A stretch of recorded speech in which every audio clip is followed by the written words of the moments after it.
down on the battlefield to start things off for Andrew Cunha. Taking a look at his hand, he's got some interactive spells, he's got some card draw, and he also has that all-powerful Yorion Sky Nomad hanging out in the companion zone. As well as on the other side, Javier also has Obosh the Prey Pierce, which we've gotten to see in action a little bit this weekend, and sparks tend to fly when he gets down on the battlefield.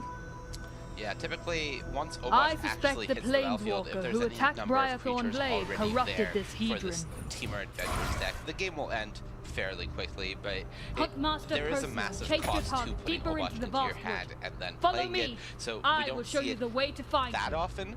It's one of those things where when it happens, it's the finishing blow. Talk about finishing blows. That Omen of the Sea did indeed find Emergent Ultimatum for Andrew Cunha, so all he's got to do now is survive the onslaught from these little idiots on the other side of the battlefield here as they come running in.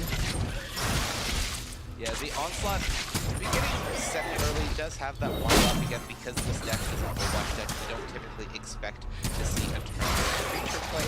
Rather, we usually see one of these adventure spells, whether it's Bone Giant Stomp, which will likely get Guard Destruction at Andrew's hand here, or whether it's a Petty Theft. They also have the option of just leaving up Mystical Disputes, and for Javier having 2 Mystical Disputes already, this bodes really well for him. Looking pretty good here indeed. The Bone Crushing Giant, 2 points of damage to the face.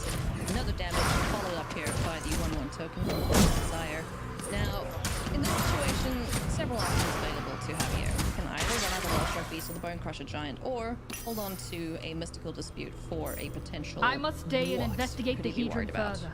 It's Continue not through the that brambles much over holding there, up the and you should dispute catch up as to it is, Procyon. if you play a 3-drop here and Andrew untaps and plays Binding the Old Gods on it, it's really bad for you. Not only because you've lost your 3-drop and the tempo, but because you've given Andrew further opportunity to ramp. So this is why Javier is considering, do I want to run a threat into this potential curve from Andrew? Do I want to just put Obosh in my hand and play this game patiently? Mystical Dispute, not something that you need to leave up on this turn of the game as the Temur Adventures player, because you're not worried about countering, let's say, a Beholder Multiverse here. You don't care about countering a Cultivate. What you want to counter isn't hard to cultivate. If you want to counter Albertson. So Obosh brought to hand there for Javier Dominguez. Cultivate consideration here for Andrew Cunha. And he'll go find 2 basic lands from his library. Yeah, for Andrew, this is along the same philosophy. You do have that Joy Disruption in hand. You do have a Heartless Act that you typically want to start leaving up against Temur. If Nissa sends you, then we have the same. Turn 5 when Goldspan Dragon can start coming out, when they might consider casting that Obosh. On turn 4, because they're this Obosh odd deck, it's not that relevant. So Javier finds himself in a position where now he gets to play something while leaving up Mystical Dispute, which means that he feels at least a little bit safer, even though he still walks into that binding. Now it comes at the cost of Andrew tapping down against his turn 5, which is the scary turn. Scary indeed. Extinction Event is the go-to here for Cunha. Gonna get rid of the Lovestruck Beast, perhaps? Yeah, I would guess that you'll get rid of the Lovestruck Beast here. Typically, if there's, for example, 2 tokens out, or if you have an opportunity to strategy the Lovestruck Beast, you may consider it. But as it stands, Andrew has an answer to the next big creature, and you don't want to risk something like that at Holy Keeper coming down and allowing the Beast to attack. Yeah, also not too fast to have a turn 4 or 5 in this instance. Great Henge coming down. So, biggest creatures off the board. Here comes the Edward Keeper. Javier is putting a lot of food in this small little creature, and Bone Crusher Giant is drawing cards off of the ability there. So Andrew had an interesting choice there. He could have actually gone for Jwari Disruption on the Bone Crusher Giant. Javier, clearly leaving up a single blue mana, is a nod to Mystical Dispute. If he uses that Jwari Disruption and Javier pays for it, Andrew can just untap and play Emergent Ultimatum. So he could have taken that opportunity to use this Jwari Disruption as a counter, because there's no way in that position Javier would pay for it, and that would allow Andrew to at least deal with the Giant while holding on to his Heartless Act. Now he's just walking directly into Javier's Mystical Dispute. Sometimes you risk it for the biscuit, and it doesn't pay off. So Mystical Dispute taking care of the only copy of Immersion Ultimatum in Andrew's hand. He does have a couple ways, though, to dig deeper into the library to find it, but he's going to have to hurry that up a little bit as the onslaught continues. It's a very terrifying onslaught, just 2 little 1/1s, but the damage is adding up as he's now down to 10. It really is, and again, Andrew is well aware of Overwatch being in that hand, so even for goblins. That's a really good draw. It absolutely enables him to get rid of this Cassandra Mammoth and at least bring the board a bit under control, but things are concerning, and as soon as Javier finds a second food source, enabling him to play these Brazen Borrowers as creatures, that's when things will really turn up for Andrew. So finding the old gods, getting rid of Cassandra Mammoth, don't let that thing get out of hand, because Great Henge is in hand there for Javier, and that is another card that can certainly run away with the game. Consideration here on the Petty Brazen Borrower. What would he be eyeing? Slightly looking at finding the old gods. Your board right now, the creatures are expendable. What you don't want Andrew to get is more ramp. Normally you would look at 8 mana and say, well, what does the 9th one hurt? But Javier's only piece of right now is that Mystical Dispute. He hasn't drawn a slot yet. And that means if Andrew gets to 10 mana, he might force through an Immersion Ultimatum through a Mystical Dispute. So Javier, in a position where he's putting on pressure with the tools that he has, doesn't want to risk that happening. Javier's in a bit of a tricky position here because he'd love to deploy Obosh the Great Henge, but knows that there is a blind in the old gods behind, so wouldn't be able to leave up the blue mana to protect it here. Yeah, Javier's mana base is really working out awkwardly for him. This has been the downfall of Temur, as it were. Temur, when it starts on Ketria Triome, is a significantly better deck than Temur when it doesn't. And we're seeing that now. He has some Brazen Borrowers that he would love to cast as creatures, and instead he's stuck with an Obosh that, if he plays now, he's essentially dealing 1 damage and trading it with his Binding the Old Gods. If he doesn't, well, he just spent a turn doing more or less nothing. And Andrew, in a game which looked pretty poor for him, is mounting a comeback. One thing you don't want to give this Sultai Ultimatum deck is time, and that is exactly what Andrew Cunha is doing. He's going to deploy Yorion's Sky Nomad on the board, bouncing the Omen of the Sea, and getting another look further down into his deck. Yeah, this also allows him to play around Mystical Dispute, 3 mana up. It looks like the witch got to the goblins too. Copies in the main deck, clearly an acknowledgement to what he expected this weekend. A lot of Sultai, even though he has the chance to face the matchup. And yeah, this is Andrew just trying to make the most of what was a pretty poor early game, and fortunately some stumbles from his point of view coming from Javier. Yeah, certainly fortunate that Down there. the pressure hasn't mounted more from Javier's side of things, as now he's got several tools to deal with whatever Javier might deploy onto the battlefield. Does find the second blue source finally is Javier. Yeah, it may be too little too late, but certainly not just yet. So it's going to be interesting to see what the play is here from Javier. He knows that there's enough mana down on the board for Andrew Cunha to cost him Yeah, right now, what Javier needs to set up for is a pass, play Brazen Borrower as a creature on Andrew's end step, untap, and set up for something like a Petty Theft on the Yorion, play Obosh, and try to get lethal that way. So for Andrew, what would be really good is some instant speed removal, which he doesn't have right now. He's certainly got a handful of sagas, though. Elspeth's Nightmare coupled with 3 Binding the Old Gods. Outsider. Goodness Talus me. is acting Elspeth's Nightmare is good. We must be on the right track. All of these removals, as long as they get rid of at least the Edgewall Innkeeper, means that the line that I previously mentioned from Javier is no longer lethal.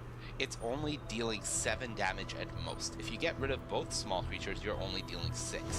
And now, because Javier is out of blue mana, Andrew can actually Binding this Brazen Borrower. Javier opted to get a card off of it rather than save it for the end step, knowing the sorcery speed removal was there in Andrew's It is hand. corrupting a Hedron. But why? beasts are So approaching gets a on all card out of it, sides. loses a Called creature here though. by the energies of the And corrupted Andrew Cunio's Hedron, going no to be doubt. quite happy with his position at the moment. 2 active enchantments on the battlefield in the Sagas, 3 Omen of the Seas, digging further down to the library, sometimes a Maze Mine. Yeah, you see Javier shaking his head there. He knows this game's more or less slipped away from him. Part of that is because that thing on the board is going to give Andrew he can foretell this Zod turn and have access to the counter spell in the exile zone, so it can't get taken by Elspeth's Nightmare. But from Andrew's point of view, he has the luxury of playing around things now. He's going to have protection, he's going to have cards to deal with as his life total is stabilized. Javier's no longer Javier is, however, able to get Lovestruck Beast down along with the Great Energies from the Hedron are we will agitating have my the activation companion here in Talus. Elspeth's Nightmare Go in Chapter home, girl. 2, I will which will catch take up a with look you at the soon. hand and get rid of that That mystical woman must dispute. be behind this. We should look for her So, trail. what can Andrew Cunio do while the defenses are down from Javier Dominguez? he can cast his entire hand and make Javier suffer, as both Great Hedge and Lovestruck Beast leaving the battlefield here is disastrous for Javier. He's not going to enjoy this. He can get the Maze Mind Tome as well. You could scry if you want, and yeah, you see the slight nod of acknowledgement. some humanoid Javier footprints. still has a Let's Sod keep going. coming, so the next big spell from Andrew isn't quite good enough, Trying to get to but the point where part I of can this call is enough, right? Andrew can now Totally play the takes card like 2 to advantage 3 game. hours to Again, get there's to no pressure coming from Javier at the moment. Yeah. Man, that was a brutal turn. You could see the grimace on Javier's face. And Marty not pulling any punches, just like, yep, he's gonna get his This board wiped. rain feels Basically unusually obliterated. warm. Just Something is not casualties right right. there. Championships. Yeah, Finding the Old Gods just See more such an footprints. impressive We're card on their from trail. this Kaltheim set. It allowing you to grab against a removal spell against any card type. Typically, we've dealt with situations where Great Hedge has been a great sticky permanent, at least in game 1, because people aren't playing removal, then it's widespread. We see Heartless Axe, we see Eliminate, and then when a massive artifact comes down, or an enchantment, it doesn't have an answer to it. Not the case now with Binding the Old Gods. This deck gets to play 4 copies of this and answer whatever it needs to. Yeah, certainly a powerful addition to these decks, to these Yorion piles even. Just getting that double value off of the card is absolutely backbreaking in most instances. As we're now going to go and fetch a bunch of land Sure you can from do it. Andrew Cunio's library and know if just that's keep gonna on get ramping. No, stream deck's doing what it wants to. views. It just hasn't found an ultimatum yet.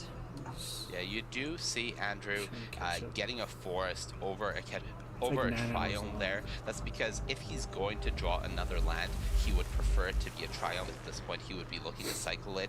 He has a decision here where he knows about the Brazen Borrower and Javier's deck.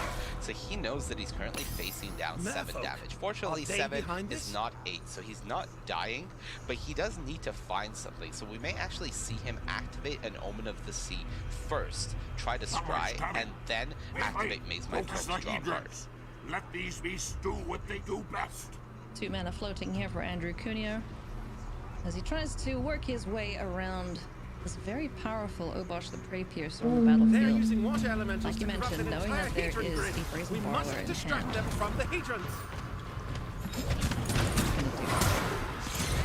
Yeah, as we're thinking about the Brazen Borrower, or more importantly in this situation, the Penny Theft mode, as well as that line coming and getting foretold. Now, if Javier goes for this end step Penny Theft and doesn't leave up the side coming, that's Andrew's window to start scrying and finding an instance. That's why you see Javier untap first. Now he'll have all of his blue mana. So if he goes for the Penny Theft and Andrew finds a removal spell, Javier has the side coming. So Javier, more or less, is guaranteed to get 7 damage through here if he wants it. And then it comes down to Andrew being able to answer this board and prevent himself from taking that last down. Javier's in a position perhaps where he's just hoping for Bone Crusher Giant at the top of the library, right? Like, oh, you're at 1? The story we've seen time and time again. Bone Crusher Giant off the top to stomp on hopes and dreams of players who have stabilized. That may be the position that Javier has to maneuver himself into. The Marchand Pathway off the top isn't going to do it for him, and he knows that Andrew has 2 extra draws between now and next turn, as well as up to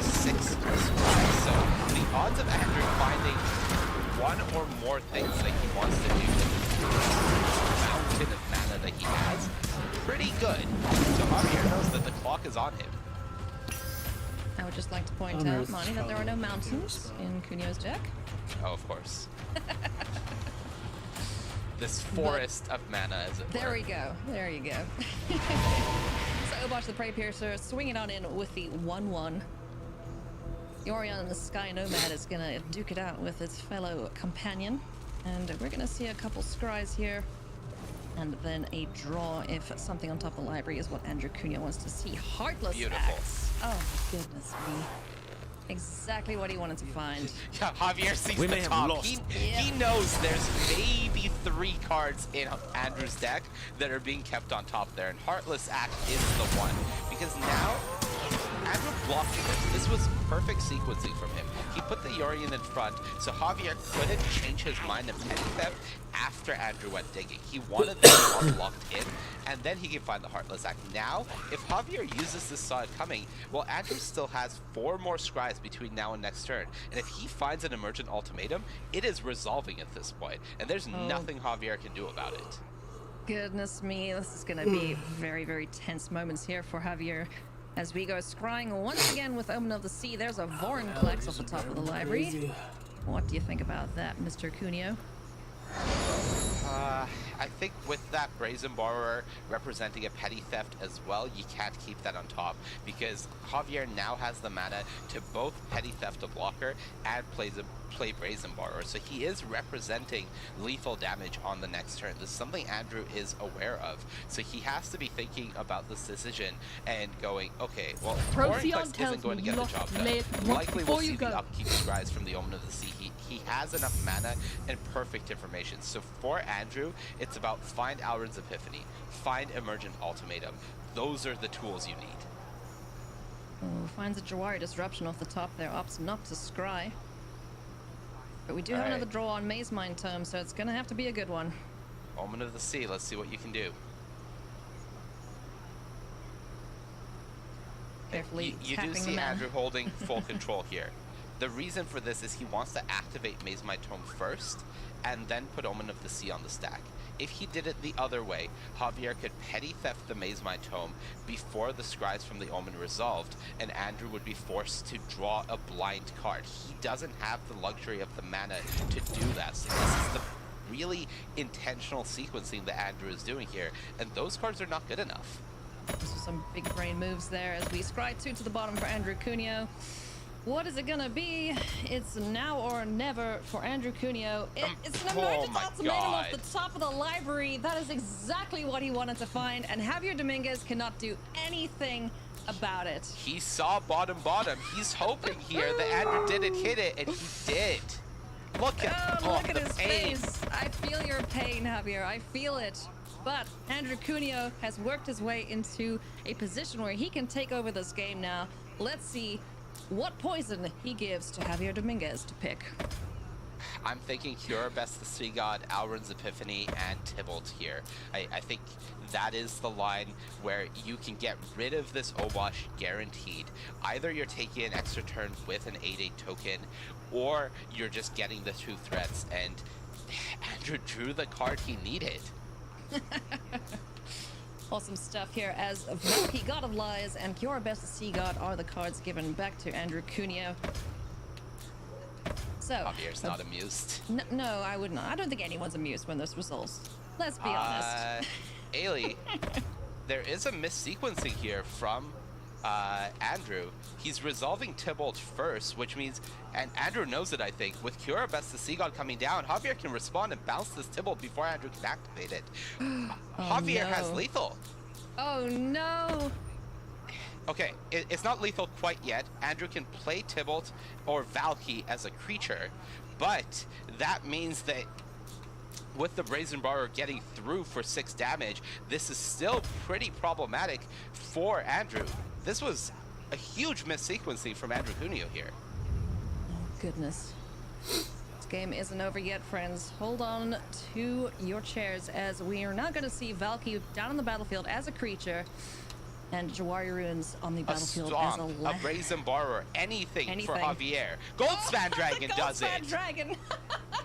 Oh my goodness. What a game between these two players. Goldspan Dragon swinging on in with the Brazen Borrow. Look at Andrew's face. He knows that this just did not go his way this time around. I think at least for Andrew, looking at this, the Goldspan Dragon would likely have been lethal Yeah. anyways. Valky would have removed the Obosh, and he would have still taken 7 damage rather than 14. But he put himself in a position where he was dead to so many more things, and Javier, one good top deck deserves another. He matches that Emergent Ultimatum and steals the game with that Goldspan Dragon. Oh my goodness, what a game. And that was game 1. So if this is what we can expect from the rest of the top 8 today, I'm all for it. What an absolutely amazing game of Magic between those two players. That was wild. All right, sideboard time. What are we doing here, Monty? Andrew is going to be looking at those Shark Typhoons to help improve the matchup a little. He'll be able to get rid of some of his sweepers. We do see him board down a little as an acknowledgement of the counter spells that Javier has access to. We do see one more Emergent Ultimatum going out. One of the 2 Valkyries that this build of the deck is running going out.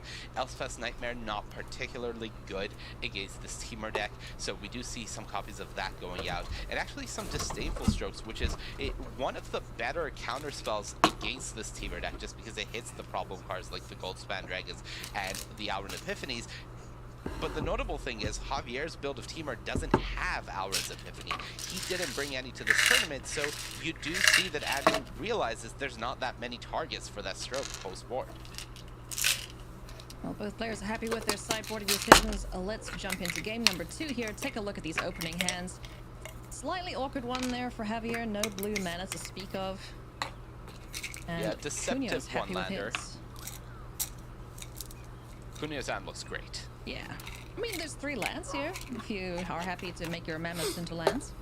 Yeah, this the problem is it's not a very tempo-oriented hand.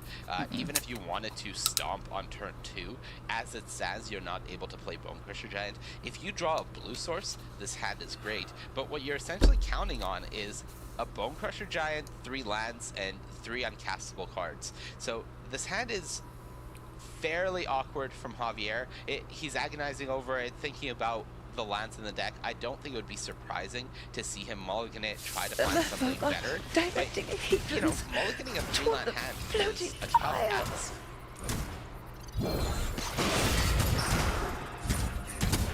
Interesting to see what the decision made here is, because, like you said, if there is a blue, then this is great, you know. Able to cast Petty Theft, keep up Mystical Dispute, can get Bonecrusher Giant down on curve, hopefully. But yeah, it's a very tricky decision here for Javier. Yeah, you see him hovering over that mulligan button, and disciplined laydown, in my opinion. I think it's really tempting to keep that hand, but the more you look at it, the more awkward it begins to seem as time goes on. Yeah. So gets a second hand that he seems to be happy with. No red mana in this one. And gonna send back the Brazen Borrower, perhaps. Yeah, I think these land drops are really important from Javier's point of view. You need to put yourself in a position where you can make the most of the draw. Again, The Hedrons are here to protect us. in the hand Please, this time, so stop any this card like a madness. Bonecrusher Giant that we draw currently stradded, but with this ability, he's supposed to buy some time if necessary. Yeah. You know, being on the draw as well, more of a reactive game than an attacking game that he'll be playing, at least for the first few turns. I don't think it would be surprising to see any theft this Wolf Willow Haven should he choose to do so. Just try to set Andrew back a bit on mana, considering his hand is a bit more developmental. Instead opt to just play the Kazandu Mammoth as a Kazandu Valley. And for Andrew, this means that he gets to develop further, considering he's missing a land drop here.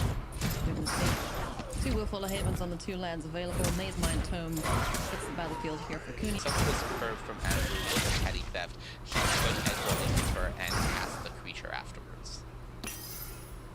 Goes for the Obosh the Prey Piercer into hand. Passes the turn back as we'll see a scry there from Andrew Cunha. Finds the 3rd land off the top of the library It's in the clear Gargaroth water time. pathway. Oh yeah. Cool. What's this, turn 4 Gargaroth?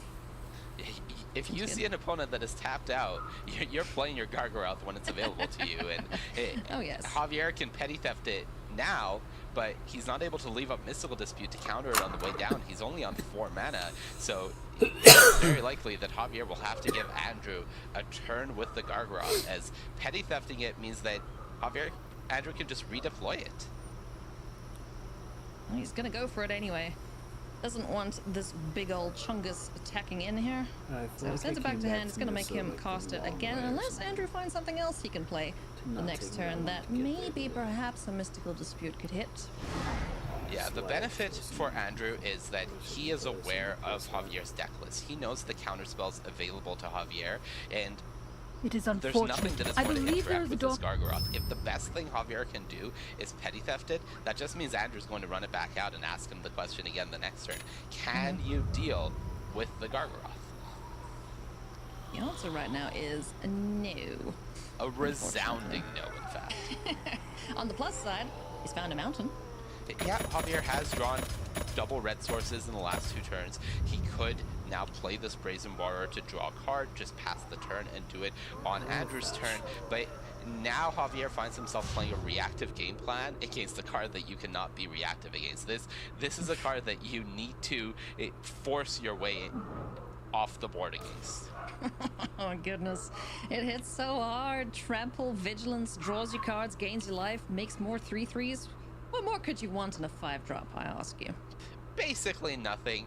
You do see Andrew going for the main phase activation of Maze Might Tome, looking for exactly a land that he could play there. We'll likely see Andrew use this Eliminate in response on this Innkeeper. Javier will still get a card, but at least no future cards. And considering Andrew has more or less identified that Javier is in a desperate position right now, the less cards he can give him, the better this is. Luckily for Javier, he did find another Edgewall Innkeeper off the top of the library. Looks to be going towards Obosh the Prey Piercer. What is he going to deploy here? Let's get the land down first, and then follow that up with Obosh. Yeah, Obosh basically offering a trade with the Gargaroth. He does have a Mystical Dispute to back it up, and because Obosh and Gargaroth are both odd, Extinction Event not a reasonable answer here. And Bonecrusher Giant goes for this route instead, where Edgewall Innkeeper can draw another card and finds a great henge off the top. Alright. Javier's starting to get somewhere, however, the line that he just took means that, once again, he doesn't have good blocks on this Gargaroth. Brazen Borrower cannot block Gargaroth, and awkwardly enough, it also can't attack into Gargaroth. And I think from Andrew, he could just cast Vorinclex here and attack. Yeah, why not? I mean, these creatures on Javier's board are not going to stop 2 6/6s trampling through.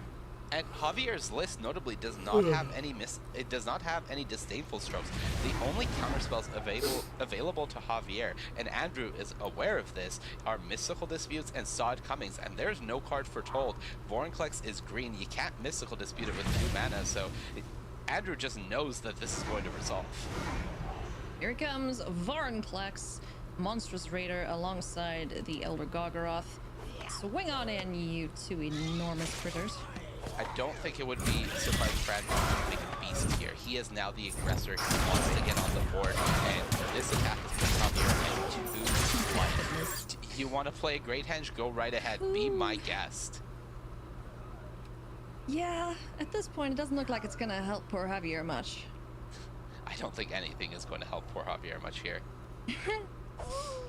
Alright, well, can't get down the Great Henge. That gives us a little bit of life for Javier. I think that's just death. Yeah, that's just death. I don't even think he had enough mana to get Obosh down there anyway. So let's go to game number 3. The big old beatdown's coming from Andrew Cuneo in game 2, picking him up the victory. Any changes here from Javier's side as we go into game number 3? Not really. The play should be better for him. Again, we saw that hand from him was a bit awkward. He took a mulligan. The second hand, better, but not by much, and certainly not against the game plan that Andrew Cuneo was bringing.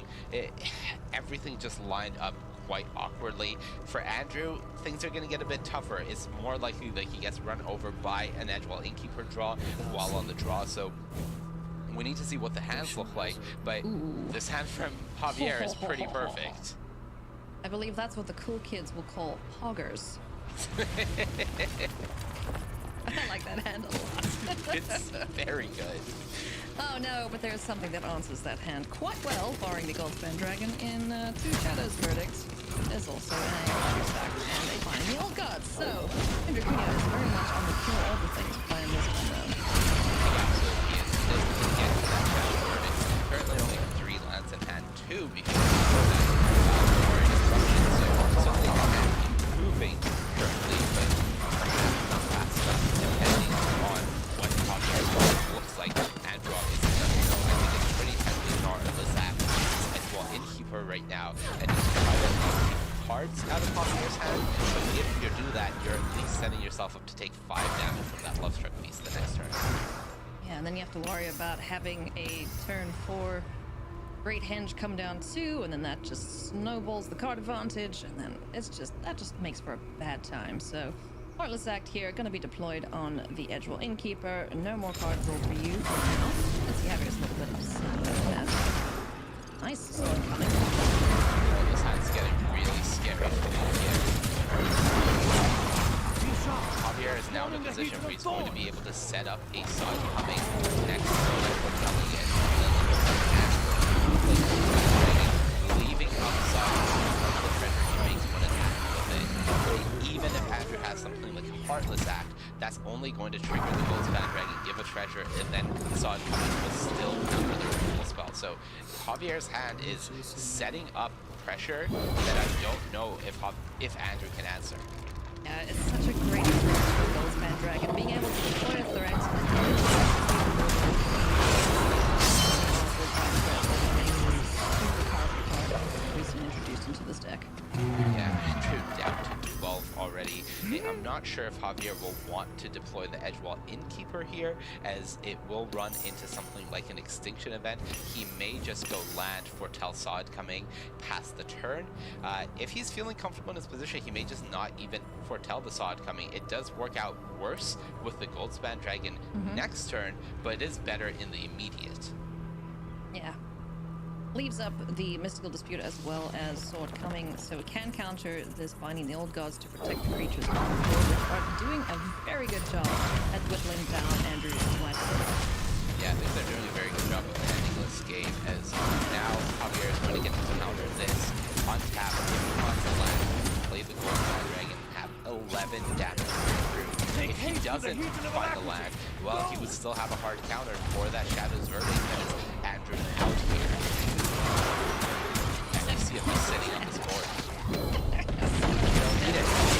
Yeah, there's no need to overcommit to a battlefield because something could bite you in the butt here, and you know, just hold on to your threats. You have a hasting dragon that you can protect at a later stage, so don't deploy. Yeah, there's no real cost to foretelling here.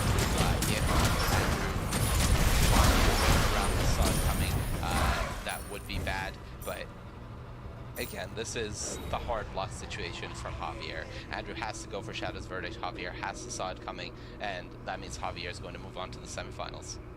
He sure is at that, so Javier Dominguez very pleased with his draws. What an absolutely incredible game between these players. And you know what, let's just chuck the dragon down there for good measure. Overkill is best kill. Congratulations, Javier Dominguez picking up the first victory in our top 8. Woo! That was an intense matchup.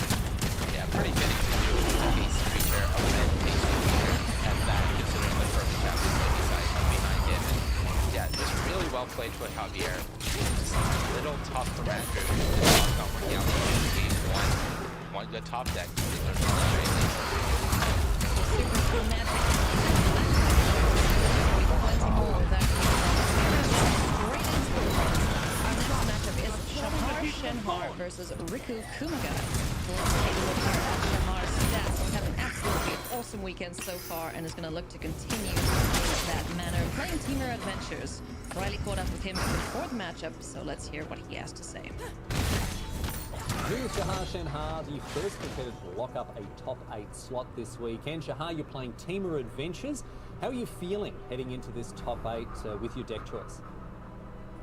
I'm feeling great about the deck choice. I actually was going to play mono red, but my team convinced me to play Teamer. I didn't love the mana base, but going undefeated 7-0, I haven't been mana screwed very much or color screwed. So yeah, I hope that keep that up.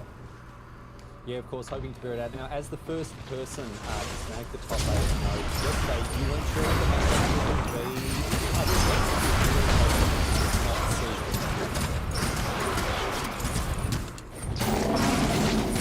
don't think so. I think that this is why we're playing Teamer. Teamer Adventures Teamer is just really good. I guess there is maybe it's probably bad against like tokens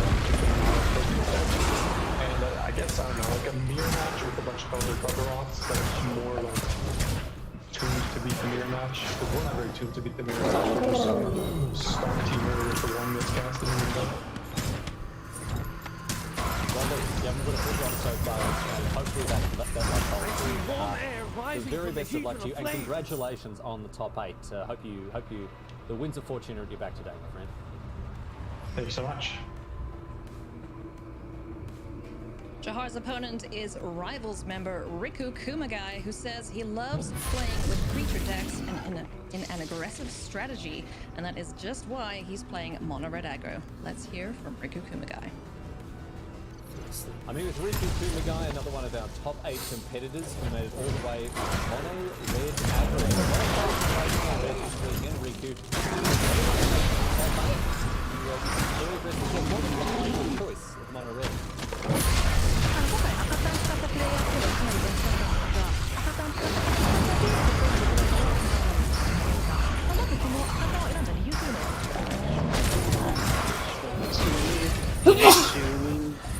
構成の中で、メタゲーム上で一番、ポジションがいいと判断したからです。はい。I was testing with my trusting teammate, and we just decided that mono red is in the best spot right now in the meta.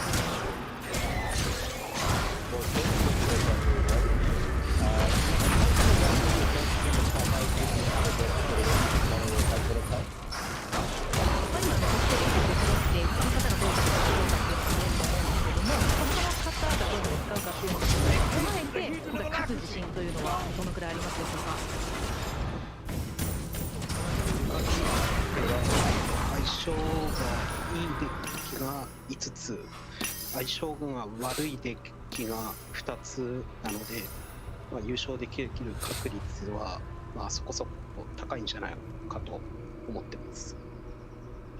So I think I'm favored against 5 decks in the top 8, and my deck is only bad against 2 decks, so I think the chance I can win this tournament is pretty high. Well, it's really good to hear that you're feeling so confident about it. We're looking forward to seeing mono red go. I know there are lots of people around the world who'd love to see aggressive decks perform well. So, the very best of luck to you, mate. Congratulations.